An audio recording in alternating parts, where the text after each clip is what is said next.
દાહોદ જિલ્લામાં બહુચર્ચિત મનરેગા કૌભાંડમાં છેલ્લા 24 કલાકથી ચાલી રહેલી અટકળો તેમજ સસ્પેન્સનો અંત આવ્યો છે। આ મનરેગા કૌભાંડ તપાસ કરનાર પોલીસની ઇન્વેસ્ટિગેશન ટીમે રાજ્ય કક્ષાના મંત્રી બચુભાઈ ખાબડના સપુત્ર અને શ્રી રાજ કન્સ્ટ્રક્શન કુ પીપરોના માલિક બળવંત ખાબડની ધરપકડ કરી છે। તેની સાથે દેવગઢ બારિયાના તત્કાલીન ટીડીઓ દર્શન પટેલની પણ પોલીસે ધરપકડ કરી તેમને કોર્ટ રિમાન્ડ માટે લઈ ગયા હતા અને 14 દિવસના રિમાન્ડની માંગણી કરી હતી। જે સંદર્ભે કોર્ટે આ બંને પકડાયેલા મંત્રી પુત્ર તેમજ ટીડીઓના 5 દિવસના રિમાન્ડ મંજૂર કર્યા છે। દાહોદ જિલ્લાના દેવગઢ બારિયા તેમજ ધાનપુરના 3 ગામોમાં મનરેગા અંતર્ગત 71 કરોડના કામોમાં ગેરરીતિ આચરાઈ હતી, જેમાં 35 એજન્સીઓ સામે નામજોગ ગુના દાખલ કરવામાં આવ્યા હતા।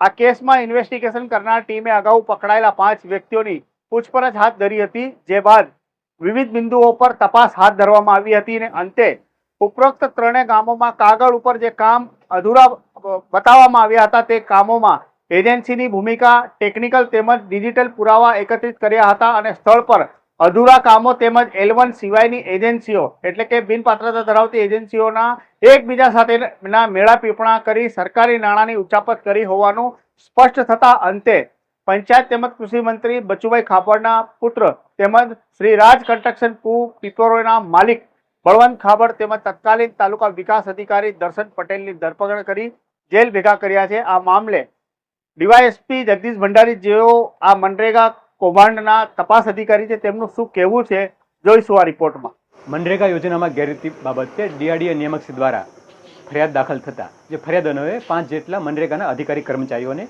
અરેસ્ટ કરી કાયદેસરની કાર્યવાહી કરી એમને જ્યુડિશિયલ કસ્ટડીમાં મોકલી આપવામાં આવેલા હતા અને આજે તપાસ દરમિયાન બળવંત ખાબડ કે જે એજન્સી પ્રોપરાઇટર છે અને દર્શન પટેલ કે જેઓ ટીડીઓ છે તત્કાલીન, તેઓ બંનેએ ગુનાહિત કૃત્ય ધ્યાનમાં આવતા બંનેને અટક કરી આજે નામદાર કોર્ટમાં પ્રોડક્શન કરતા તેનો દિન 5ના રિમાન્ડ મંજૂર થયા છે અને આગળની તપાસ હજી ચાલુ છે।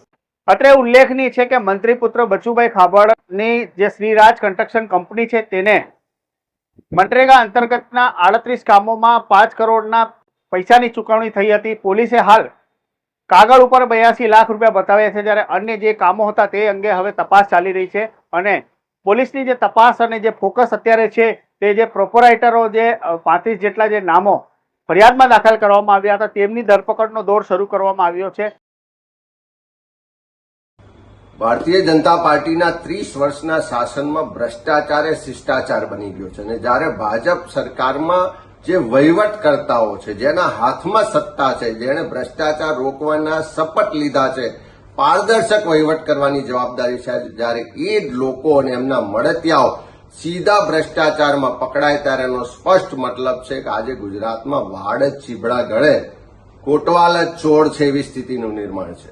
દાહોદમાં વારંવાર રજૂઆતો થઈ કે મનરેગામાં ખૂબ ભ્રષ્ટાચાર થાય છે, સ્થળ પર કોઈ કામ થતા નથી અને બારોબાર બિલો ચૂકવાઈ જાય છે અને એમાં મોટા માથાઓ સંડોવાયેલા છે, પણ સરકારે પગલાં ન લીધા।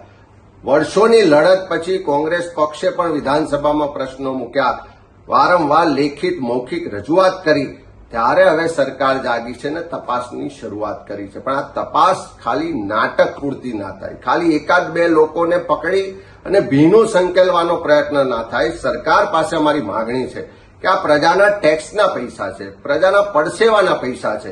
આ મનરેગા યોજના ગરીબ સામાન્ય માણસને 100 દિવસ રોજગાર મળે એટલા માટે આ કાયદો લાવવામાં આવ્યો છે। એવા કાયદા હેઠળની યોજનાઓમાં ભ્રષ્ટાચાર થાય એ ક્યારેય ચલાવી ના લેવાય।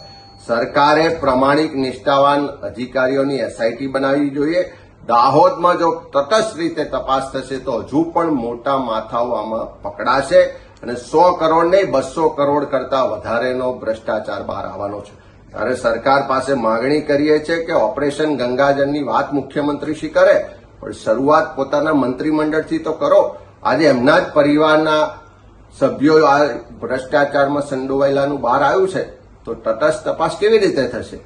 તટસ્થ તપાસ કરાવવા માટે પ્રમાણિક અધિકારીઓને મોકલવા પડશે અને સરકારે પણ પોતાની પ્રમાણિકતા આમાં દર્શાવવી પડશે અને ઓપરેશન ગંગાજળની શરૂઆત પોતાના મંત્રીમંડળથી સરકાર કરે એવું આજે ગુજરાતના લોકો ઈચ્છી રહ્યા છે। અને જે પ્રોપરાઇટરોની વાત કરીએ તો લગભગ 38 જેટલા પ્રોપરાઇટરો અને 13 થી વધુ સરકારી કર્મચારીઓ, કરાર આધારિત કર્મચારીઓ પર કદાચ આવનારા સમયમાં કાયદાનો સિકંજો કસાય અથવા તો તેમના પર પોલીસ કાર્યવાહી થાય તેવી ભણકારા હાલ જોવાઈ રહ્યા છે।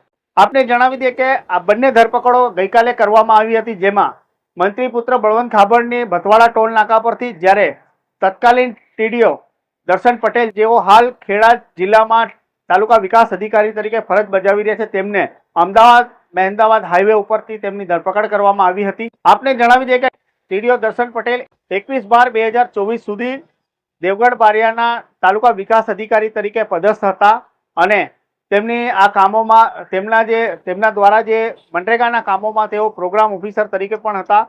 એટલે કે તેમના કાર્યકાળમાં જે કામો હતા તેમના ગેરરીતિ બાબતે તેમને સરકાર જોડે છેતરપિંડી કરી હતી. તેના મામલામાં હવે તેમને જેલવાસો ભોગવવાનો વારો આવ્યો છે. આપને જણાવી દઈએ કે મનરેગાના યોજનામાં આવતા કામોમાં સરકાર દ્વારા નિયુક્ત કરેલા અધિકારીઓ, કર્મચારીઓ તેમજ પદાધિકારીઓની જવાબદારી નક્કી કરવામાં આવી છે. દરેક કામોમાં તેમની જવાબદારી નિશ્ચિત કરવામાં આવી છે. મનરેગાના કથિત કૌભાંડમાં GRS એટલે કે ગ્રામ રોજગાર સેવક, TA એટલે ટેકનિકલ આસિસ્ટન્ટ, AWS એટલે આસિસ્ટન્ટ વર્ક સુપરવાઇઝર, APO એટલે કે આસિસ્ટન્ટ પ્રોગ્રામ ઓફિસર, AAE એટલે કે એડિશનલ આસિસ્ટન્ટ એન્જિનિયર તેમજ TDO/PO એટલે કે તાલુકા વિકાસ અધિકારી કમ પ્રોગ્રામ ઓફિસર તરીકે સરકારી અધિકારી કર્મચારીઓ નિયુક્ત કરવામાં આવ્યા છે. તેમજ પદાધિકારીઓમાં સરપંચ, તાલુકા પંચાયત સદસ્ય, જિલ્લા પંચાયત સદસ્ય નિયુક્ત કરવામાં આવ્યા છે. આ તમામની જવાબદારીને ધ્યાને લઈ પોલીસ હવે ઉપરોક્ત ત્રણેય ગામોમાં જે જવાબદારો દ્વારા અહીંયા જે કામો થયેલા હતા, જે કામોમાં બેદરકારી આચરવામાં આવી છે અથવા અધૂરા કામોમાં બિલોની ચૂકવણી થઈ છે, આ ઉપરોક્ત જવાબદારો દ્વારા શું રોલ હતો, તેમની ભૂમિકા શું હતી, તે અંગે હમણાં આ પોલીસ આ દિશામાં તપાસની ધમધમાટ આરંભ કર્યો છે. આપને જણાવી દઈએ કે 25 એપ્રિલના રોજ આ મનરેગા કૌભાંડમાં ફરિયાદ દાખલ થઈ હતી, જેમાં 2 ગ્રામ રોજગાર સેવક, 2 અકાઉન્ટ એસિસ્ટન્ટ, ત્યારબાદ એક ટેકનિકલ એસિસ્ટન્ટ અને હવે તાલુકા વિકાસ અધિકારી તેમજ એક પ્રોપરાઇટર જે મંત્રી પુત્ર છે બળવંત ખાબડ, તેમની હવે ધરપકડ કરવામાં આવી છે. અને કદાચ આવનારા સમયમાં આ જે અન્ય જે પ્રોપરાઇટરો છે તેમની ઉપર પણ કાયદાનો શકંજો કસવાની તૈયારી લાગી રહી છે. અને આમાં જે કર્મચારીઓ, જે સરકારી અધિકારીઓ જેમને સરકારના નિયમોમાં ધ્યાને લઈ પ્રોસેસને ફોલો કરવાની હતી, સરકારના નાણાંનો જે છેવાડાના માનવી સુધી પહોંચાડવાનો હતો અથવા તો નિયમ અનુસાર કામગીરી કરવાની હતી, તેમાં ઉણા ઉતર્યા હોય અથવા તેમને બેદરકારી દાખવી હોય તેવા લોકોની જવાબદારી શું હતી, તેમને શું કર્યું છે, તે અંગે પોલીસ તપાસ બાદ તેમના ઉપર કાર્યવાહી કરવામાં આવશે. આ વિડીયોને લઈને તમે કોમેન્ટ બોક્સમાં જણાવી શકો છો. ચેનલ પર નવા હો તો સબસ્ક્રાઇબ કરવાનું ના ભૂલતા. ધન્યવાદ.